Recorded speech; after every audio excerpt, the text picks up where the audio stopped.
이제 창세기 마지막 부분에 다 왔습니다. 오늘 본문과 더불어서 다음번에 할 요셉의 죽음을 다루면 창세기가 다 끝이 나겠죠. 그 다음부터는 아마 내년이 될 것 같은데요. 출애굽기를 수요일날 계속 좀 함께 공부를 하면 좋겠습니다.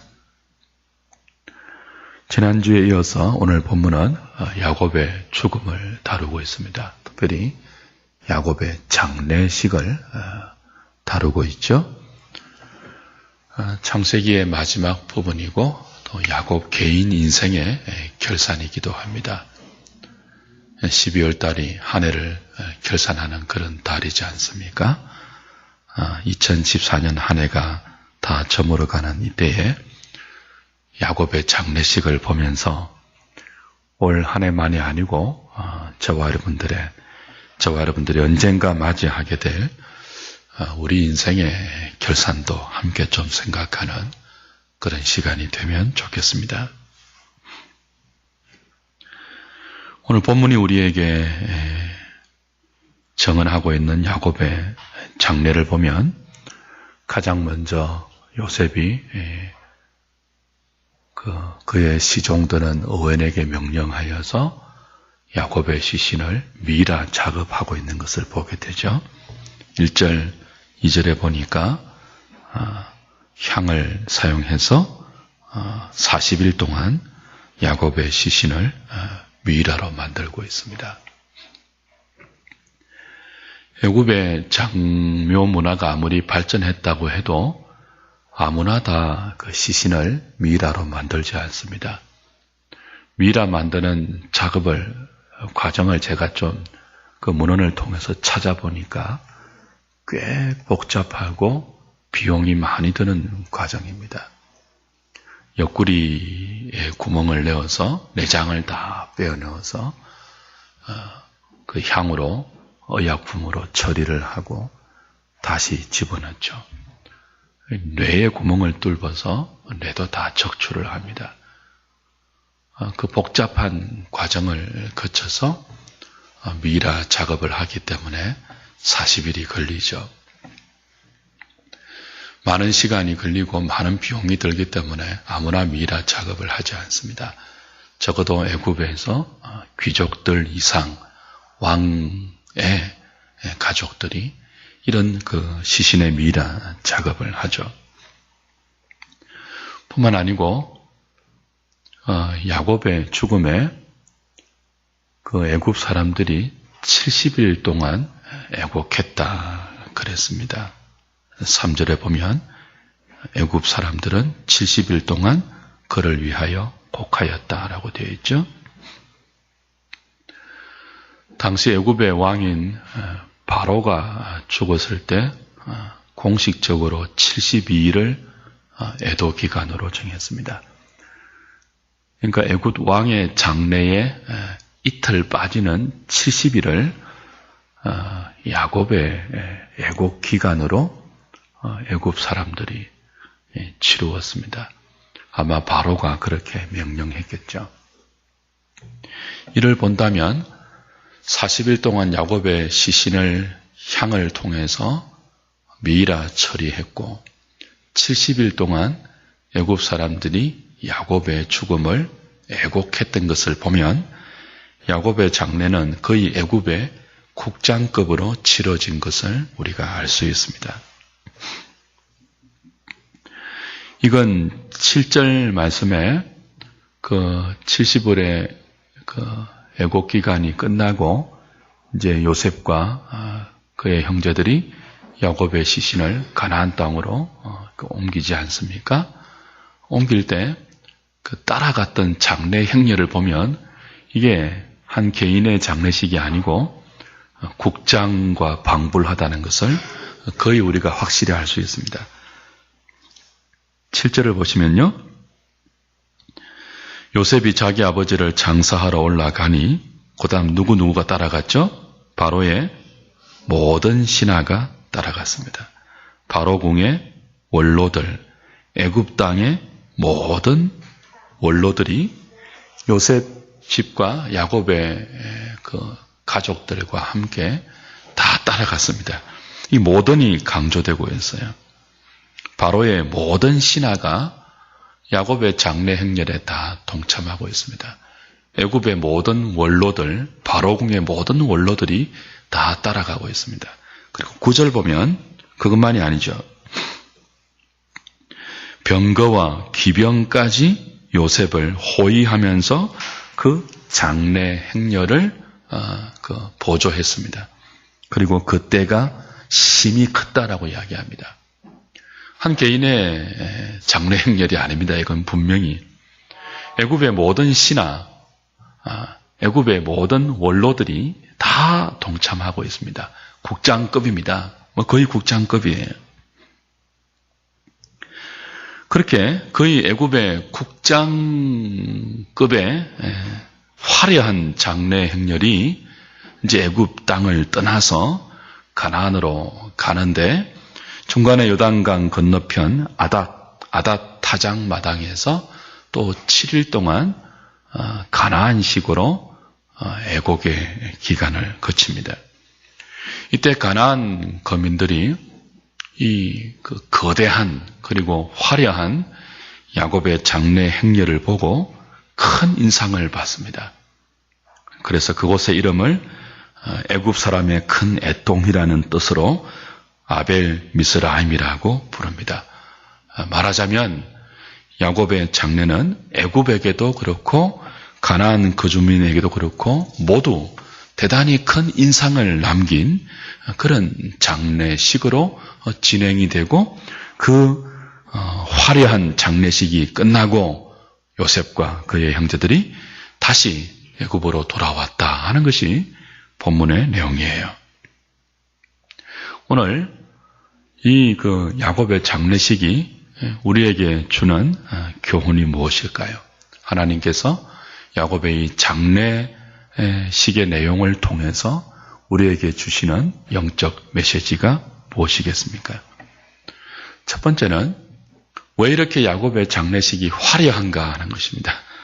아브라함, 이삭, 그 어떤 죽음도 이처럼 화려한 장례 행렬을 상세하게 언급하지 않습니다.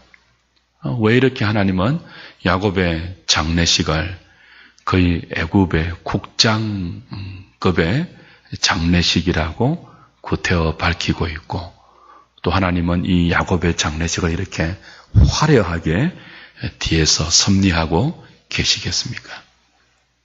야곱의 죽음이 단순한 개인의 죽음이 아니고 우리는 족장 시대를 마무리하는 그런 죽음인 것을 일단 기억해야 합니다. 지금까지 하나님은 아브라함과 이삭과 야곱을 통해서 하나님 나라의 백성 만들어 왔고 하나님 나라의 기초를 마련해 왔습니다. 바벨탑을 무너뜨리고 흩어진 열국들 가운데 아브라함을 불렀죠. 그리고 그를 복의 근원으로 삼고 자손과 땅의 약속을 주어서 하나님 나라의 백성 만들어 왔습니다. 그것이 이삭과 야곱을 거쳐서 요셉과 그의 12 아들에게까지 이어왔습니다. 근데 이제 아브라함과 이삭과 야곱과 요셉으로 이어지는 이 족장의 시대가 야곱의 죽음으로 마무리되는 거예요. 그리고 이제부터는 야곱이 남겨놓은 12 아들을 통한 이스라엘이라는 한 나라를 통해서 하나님의 구원의 경륜과 아브라함에게 약속하셨던 그 언약이 역사 속에서 성취되어 갈 것입니다. 야곱의 죽음은 족장 시대가 끝나고 이제 이스라엘이라는 나라를 통해서 하나님이 인도하는 새로운 구원의 경륜이 펼쳐지는 전환점이 되는 것입니다. 그래서 하나님은 야곱의 장례를 초라한 한 개인의 장례로 끝내지 않으시고 바로에게 역사하시고 또 모든 주권을 동원하셔서 거의 애굽의 국장급으로 야곱의 장례를 인도하고 있는 것입니다. 그래서 이 장례식을 통해서 하나님의 구원 섭리가 어떻게 이루어져 왔고 앞으로 어떻게 전개될 것인지를 분명히 하고 있는 거죠. 이것은 이 화려한 야곱의 장례 행렬이 400년 후에 출애굽하는 경로와 거의 똑같다는 것에서 더 분명해집니다. 말씀드린 것처럼 지금 야곱의 장례 행렬은요, 요셉의 주도 아래에서 10절에 보면 애굽에서 요단강 건너편 아닷 타장 마당을 거쳐 그리고 13절 가나안 땅으로 들어가 마므레 앞 막벨라 밧굴에 장사됩니다. 그러니까 지금 요셉이 야곱의 장례 행렬을 애굽에서 가나안 땅으로 인도하는 이것은요, 가장 좋은 길, 가장 빠른 길이 아니에요. 가장 쉽고 편한 길로 인도하지 않습니다. 빠르게 가려면, 쉽게 가려면 애굽에서 바로 해변길로 헤브론으로 직진하면 됩니다.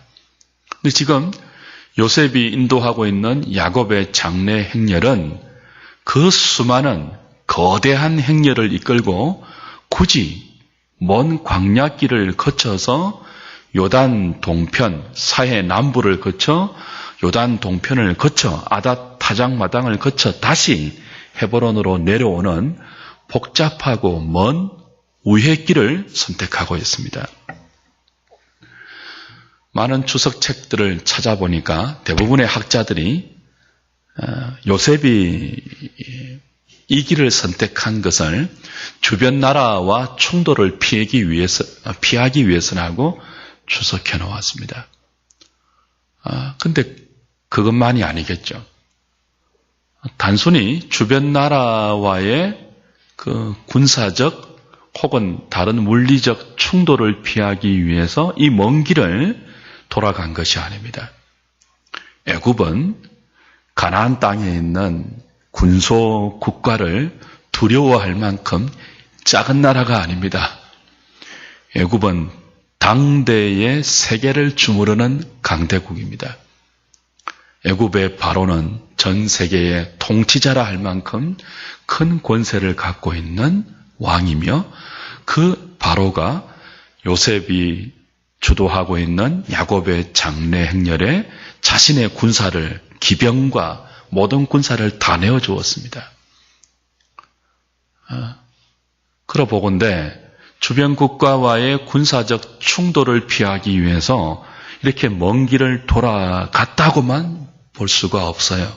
여기에는 하나님의 섭리가 있는 거죠. 어떤 섭리라고요? 400년 이후에 하나님은 모세를 통해서 애굽 땅에서 큰 민족을 이룬 이스라엘 백성을 이끌고 약속하신 가나안 땅으로 리턴시킬 것입니다. 그때 출애굽의 경로가 지금 야곱이 막벨라 굴에 묻히기 위해서 애굽에서 가나안으로 가는 경로와 똑같아요. 이건 하나님이 섭리하고 계신 것입니다. 뭘 보여주는 거죠? 이제 야곱의 죽음으로 하나님이 아브라함과 이삭과 야곱을 통해서 언약을 맺고 구원의 경륜을 펼쳐오던 족장의 시대가 끝나고 야곱이 남겨놓은 12아들을 통해서 하나님은 애굽에서 약속하신 대로 큰 민족을 이루실 것입니다. 창세기 15장 13절에 아브라함에게 하신 약속, 400년 만에 너희들이 이방에서 이곳으로 다시 돌아오리라. 그 약속이 창세기 45장에 가면요, 애굽으로 가기 주저하던 46장에 가면요, 애굽으로 가기 주저하던 야곱에게 하나님이 브엘세바에서 다시 약속하십니다. 46장 3절, 4절 한번 보십시오.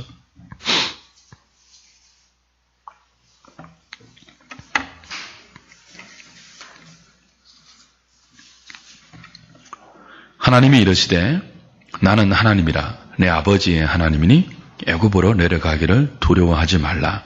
내가 거기서 너로 큰 민족을 이루게 하리라. 이건 창세기 15장 13절에서 아브라함에게 하신 약속의 갱신입니다. 그래서 하나님은 브엘사바에서 애굽으로 내려가기를 주저하는 야곱에게 말씀하죠. 내려가기를 두려워하지 말라. 나의 섭리가 있다. 내가 거기서 큰 민족을 이루어 줄 것이다. 아브라함에게 약속하신 그 약속을 애굽에서 내가 성취할 것이다. 두려워하지 말라. 그리고 4절에서는요. 내가 너와 함께 할 것이다. 그리고 반드시 너를 인도하여 다시 올라오게 할 것이고 요셉의 손으로 내 눈을 감길 것이다.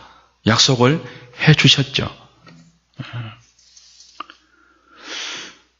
그러니까 야곱의 장례식은 바로 이 하나님의 약속을 반드시 이루겠다는 것을 이 화려한 장례식을 통해서 야곱의 후예들에게, 야곱의 자식들에게, 그리고 이 창세기를 읽는 저와 여러분들에게 보여주는 하나의 프레이드인 것입니다.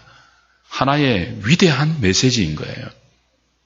이 자체가 하나님의 메시지를 담고 있는 프레이드입니다. 어떤 프레이드라고요? 하나님이 아브라함을 불러서 약속하셨잖아요. 하늘의 별같이 바다의 모래같이 내가 너에게 자식을 줄 것이다. 내가 너를 통해서 내 나라를 만들 것이다. 내가 너를 통해서 내 민족을 만들 것이다. 내 백성을 만들 것이다. 그 약속이 아브라함과 이삭과 야곱을 이어서 계승되어 왔습니다. 그리고 46장에서 야곱에게 다시 갱신되었습니다. 야곱은 그 약속을 믿고 애굽으로 가족들을 이끌고 내려왔습니다. 그리고 17년을 살다가 죽었습니다. 하나님의 약속 붙들고 죽었습니다. 죽기 전에 요셉에게 당부하고 그의 12 아들에게 유언했죠. 나를 여기 묻지 말라. 가나안 땅 막벨라 굴에 묻으라. 하나님이 약속하셨다. 하나님의 약속이 이루어질 것이다. 너희들의 소망은 여기가 아니고 약속이 있는 그 땅이다. 너희들이 비록 여기 400년 동안 살아야 하겠지만 너희들은 애굽의 화려함의 마음을 빼앗기지 말고 내가 돌아가는 것처럼 너희들의 마음도 하나님의 약속이 있는 그곳에 있어야 한다. 유언하고 죽고 요셉과 그의 형제들은 그 야곱의 유언대로 야곱의 시신을 모시고 거대한 하나님이 허락하신 화려하고 거대한 장례 행렬을 이끌어 장차 400년 후에 하나님이 성취하실, 하나님이 이루실 그 출애굽의 행로를 그대로 지금 따라 야곱을 막벨라 굴에 안치하고 있는 것입니다. 그 야곱의 장례는 단순한 장례가 아니에요. 하나님이 아브라함을 인도했듯이 이삭을 인도했었지, 야곱을 붙들어서 인도했듯이, 그리고 그들에게 약속하시고 약속하신 바 구원의 경륜을 신실하심으로 이루어 오셨듯이 아직 이루어지지 않는 약속 뭐예요? 애굽 땅에서 400년 동안 만드실 하나님의 나라, 하나님의 민족, 그걸 반드시 이룰 것이다. 그래서 내가 때가 되면 야곱의 장례 행렬이 애굽 땅에서 막벨라 굴에 가서 묻히는 것처럼 내가 그의 후예들을, 내가 만든 나의 나라와 내 민족과 내 백성들을 때가 되면 반드시 야곱의 행로대로 내 나라로 드릴 것이다 하는 뭐라고요? 하나님의 퍼레이드인 것입니다.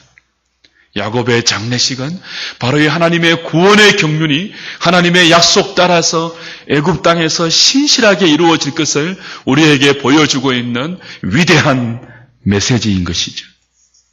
출애굽의 예행 연습이며 출애굽의 예표인 것입니다.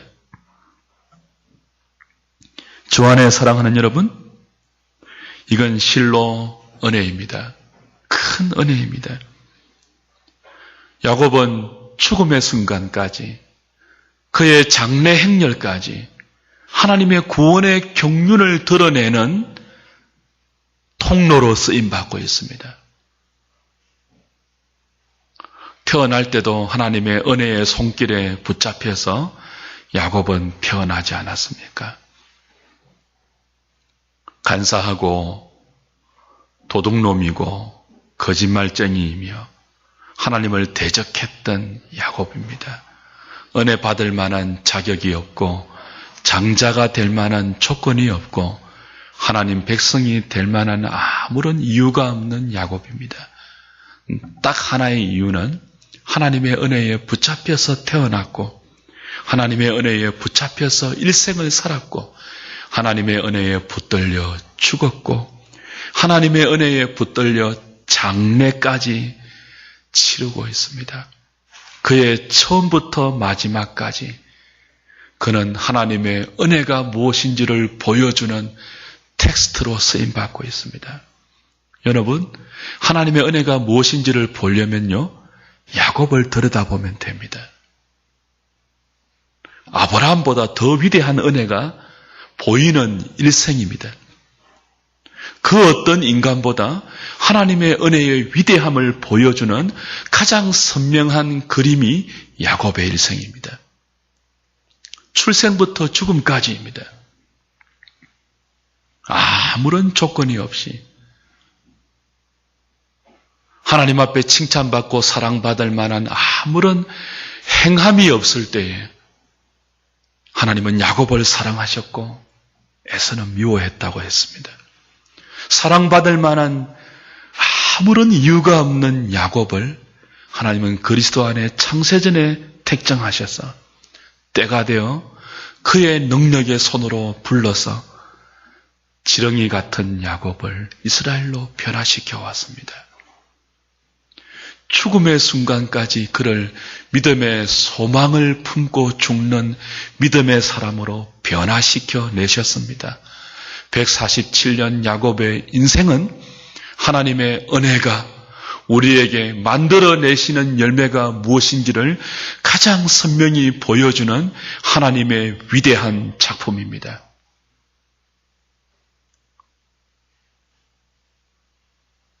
그 어떤 누구도 만들어내지 못하는 하나님이 빚어내신 위대한 하나님의 사람의 인생, 바로 그것이 야곱의 일생이며 야곱의 장래에서 가장 선명하게 마무리되고 있는 것입니다. 죽음의 순간까지, 장래의 행렬까지 하나님의 구원의 경륜을 드러내고 하나님의 위대한 구원의 영광을 우리 후손들에게까지 증거하는 위대한 믿음의 마무리가 오늘 야곱의 장래 행렬이 보여주고 있는 메시지이죠. 주 안에 사랑하는 여러분, 우리도 야곱과 별반 다르지 않는 초라하고 믿음이 없고 보잘것없는 사람들이지 않습니까?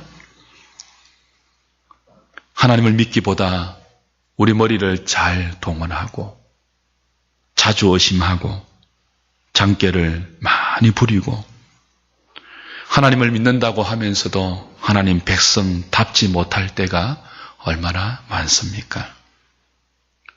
그러나 야곱을 보면서 우리는 소망을 가집니다. 하나님의 손에 붙들릴 수만 있다면, 하나님이 붙들고 있는 그 오른손에 우리의 생이 맡겨질 수만 있다면, 붙잡힐 수만 있다면 우리의 삶도 야곱처럼 변할 수 있구나. 우리의 마지막도 야곱처럼 영광스럽게 쓰임받을 수 있구나. 너무나 놀랍게 변화될 수 있구나.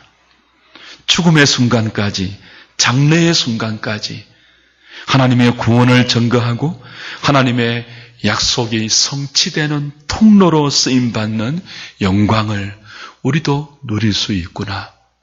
하나님의 은혜에 붙들리는 것만이 소망이구나. 저와 여러분들의 남은 생애가 야곱처럼 하나님의 은혜에 붙들리는 생애가 될 수 있기를 바랍니다. 이 저녁에 기도할 때 그 은혜를 간절히 구할 수 있기를 바랍니다. 하나님의 은혜가 기도하는 저와 여러분들에게 허락될 수 있다면 저와 여러분들의 남은 생에도 이 영광이 보장될 것입니다. 그래서 우리는 모여서 기도할 때마다 은혜를 구해야 하는 것입니다. 사람의 끈이나 화려해 보이는 세상의 권력을 구하는 것이 아니고 보이지 않지만 아브라함을 붙들었고 이삭을 붙들었고 야곱을 붙들어서 그들의 시대를 마감하면서 새로운 시대를 은혜 가운데 열어가고 있는 하나님의 은혜가 하나님 우리에게도 쏟아지기를 원합니다. 우리에게도 떠나지 않기를 원합니다. 죽음의 순간까지, 장래의 순간까지 하나님의 은혜가 우리의 삶을 주장하게 해 주십시오. 이 저녁에 우리가 해야 할 기도의 제목이죠. 마지막은 요셉과 그의 형제들이 야곱의 장례를 마치고 다시 애굽으로 돌아온 의미입니다. 그들은 아직 가나안 땅에 가야 할 때가 아님을 알았습니다. 그래서 야곱을 장례할 때 어린아이들을 고센 땅에 다 남겨두고 왔어요. 재산과 가축들을 다 남겨두고 자신들만 가나안 땅에 갔다가 장례식을 다 치르고 다시 애굽으로 돌아왔어요. 왜 그랬을까요? 야곱을 통해서 하나님의 약속을 들었기 때문이죠. 아직 400년 동안 그들은 애굽에서 살아야 한다는 것을 알았기 때문입니다. 400년 동안 그들은 애굽에서 살면서 하나님께서 약속하신 큰 민족이 되어야 합니다.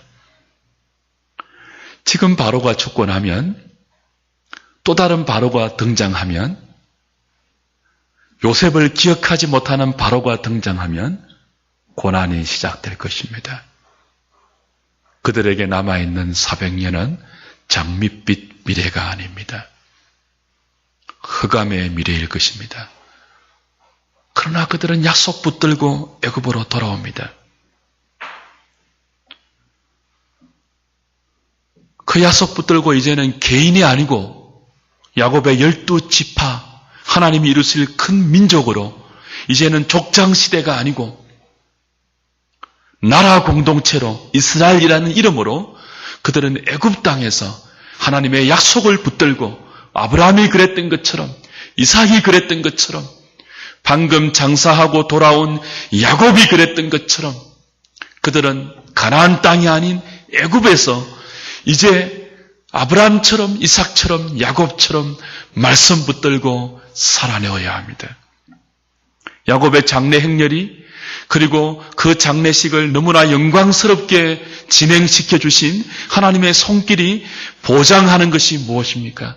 비록 어려움이 있다 할지라도 비록 가나안 땅이 아니라 할지라도 400년 동안 그들이 애굽에서 무엇을 하고 살든지 하나님의 약속 붙들고 야곱처럼 살 수 있다면 아브라함처럼 이삭처럼 하나님의 은혜 붙들고 믿음으로 살 수 있다면 반드시 야곱의 장례 행렬이 약속하고 있는 것처럼 언젠가 그들은 하나님의 손에 붙들려 다시 가나안 땅으로 돌아갈 것입니다.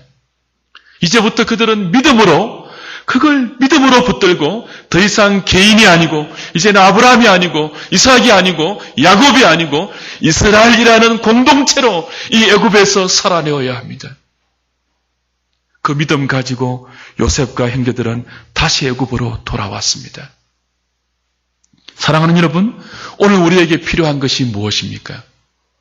우리의 현실도 400년 동안 애굽에 살아내어야 하는 요셉과 그의 형제들과 이스라엘 지파와 다르지 않습니다. 그러나 하나님의 약속은 동일합니다. 하나님의 보호하심도 동일합니다. 족장 시대이든 교회 시대이든 동일합니다. 하나님 말씀 붙들고 사는 공동체와 하나님 말씀 붙들고 사는 개인에게 아브라함을 보호하듯이, 이삭을 인도하듯이, 야곱을 책임지셨듯이, 그것이 가나안 땅이든 애굽이든 어떤 어려움이 있든 하나님은 말씀 붙들고 소망 가운데 믿음으로 하나님 바라보고 사는 그의 백성들을 반드시 지켜내실 것입니다. 반드시 보호하실 것입니다. 그리고 반드시 돌아가게 하실 것입니다. 하나님의 큰 능력으로 하나님은 그의 약속을 이루어 내실 것입니다. 이제부터 중요한 것이 무엇입니까? 그들은 공동체로 이 믿음을 애굽 땅에서 펼쳐야 한다는 것입니다. 이제부터 족장 시대가 아닙니다.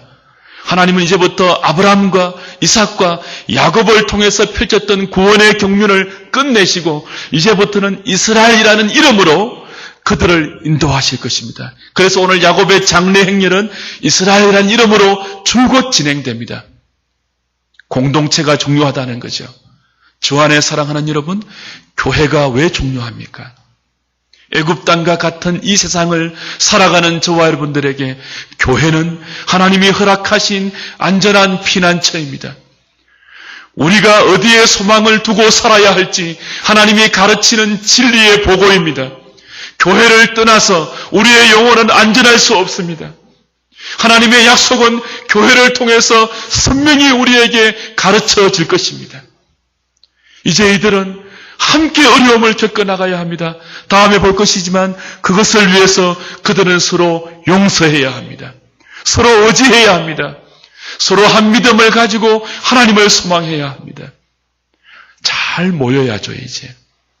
모여서 함께 말씀을 듣고 함께 기도하고 함께 한 소망을 확인하면서 우리는 이 애굽 같은 세상을 한 믿음의 지체로 하나님이 허락하신 이스라엘의 후예로 동일한 소망을 가지고 부르심의 소망을 향하여 그리스도의 장성한 분량에 이르기까지 자라가면서 애굽 같은 세상을 함께 군사되어서 승리하며 살아내어야 합니다.